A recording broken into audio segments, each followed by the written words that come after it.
السلام علیکم، بسم اللہ الرحمن الرحیم، نحمد و نصلی علی رسول الکریم۔ سورہ شعراء کے 9 مرکزی موضوعات میں سے ہمارا پہلا مرکزی موضوع اللہ تعالیٰ ہے۔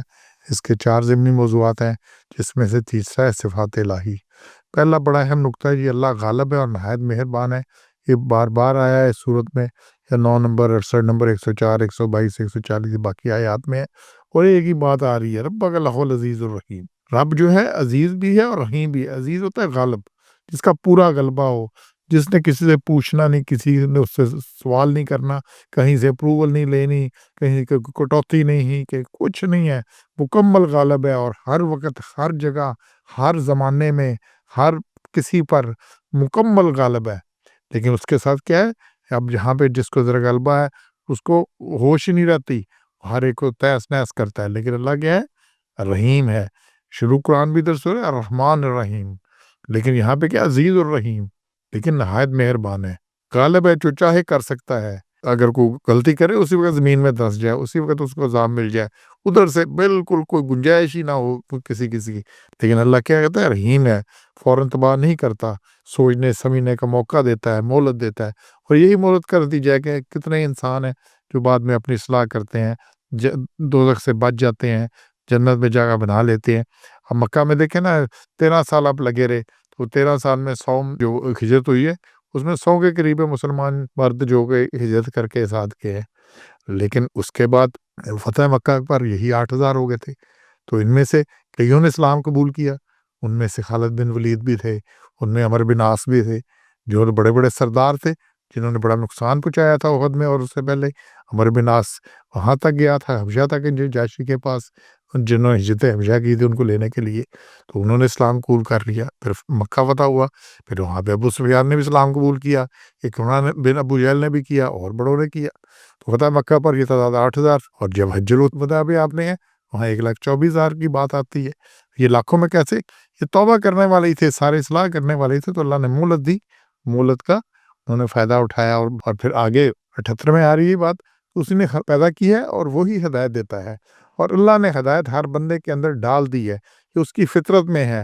کہیں بھی پوری دنیا میں، مشرق میں، مغرب میں، امریکہ میں، یورپ میں، کسی جگہ، کسی زمانے میں، آج سے 1000 سال پہلے، کسی زمانے میں، کسی وقت کسی نے جھوٹ کو سچ ٹھیک نہیں کہا، کسی نے بے ایمانی کو اچھی بات نہیں بتایا، کسی نے حق تلفی کو، ظلم کو، زیادتی کو، قتل کو اچھا نہیں گردانا۔ یہ کیا انسان کی فطرت میں ہے، یہ انسان کی، ہر ایک کو پتہ ہے کہ کیا اچھا ہے، اور پھر جب اس کے ساتھ ہوتا ہے تو اس کو پتہ ہے کیا اچھا ہے کیا غلط ہے، کسی کو کوئی بتانے کی ضرورت نہیں، صرف یہ ہے کہ بہک جاتا ہے اپنے مفاد کے لیے، تو اسفل السافلین میں چلا جاتا ہے، کہ پھر دوسروں کو تہس نہس کرتا ہے، زیادتیاں کرتا ہے، مفاد کے لیے جھوٹ بولتا ہے، سب کچھ کرتا ہے، لیکن فطرت کے اندر ہے۔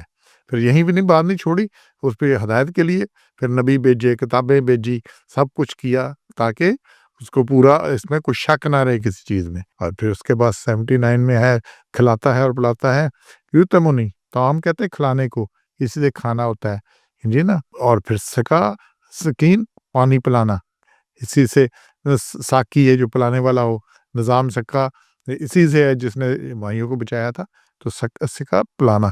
اس کے بعد 80 میں بیماری سے شفا دیتا ہے، جتنی بیماری ہے وزمرض تو ہوا یشفین، وہی شفا دینے والا ہے۔ یہ اسی نے، اب دیکھیں جتنی دوائیاں ہیں، جتنا کچھ ہے، اس کا علاج اللہ نے رکھا ہوا ہے، یہ جڑی بوٹیوں میں، باقی کیمیکل میں، جو کچھ ہے انسان نے دریافت کیا ہے، انسان نے دریافت کیا کہ کس چیز کے کیا خواص ہیں، کیا کرنے سے کیا بیماری ہوتی ہے، اور پھر اس کا توڑ کیا ہے، اس کا کر کے، لیکن یہیں سے سارا کچھ اللہ نے پیدا کیا ہے، جس سے یہ چیزیں نکلتی ہیں۔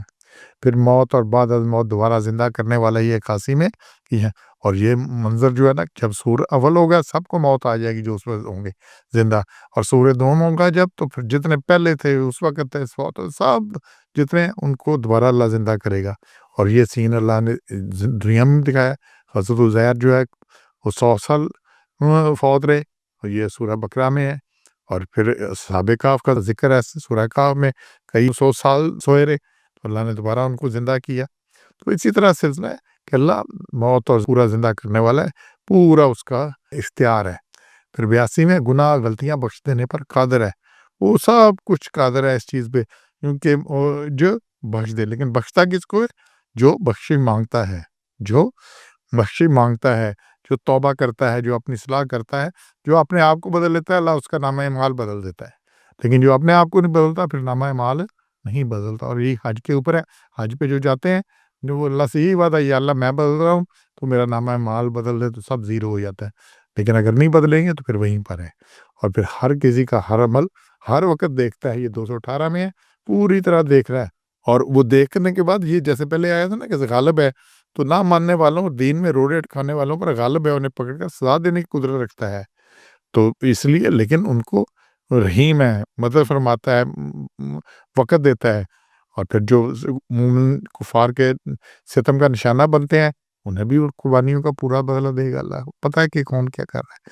اور پھر 220 میں سننے اور جاننے والا ہے، ہر چیز کوئی چیز چھپنی نہیں، ہر چیز لکھی ہوئی ہے ویڈیو آڈیو ریکارڈنگ کے ساتھ۔ اللہ کی صفات ہم نے بات کی ہے جو اس صورت میں ہی ہے۔ سبحان ربک رب العزت عما یصفون وسلام علی المرسلین والحمد للہ رب العالمین۔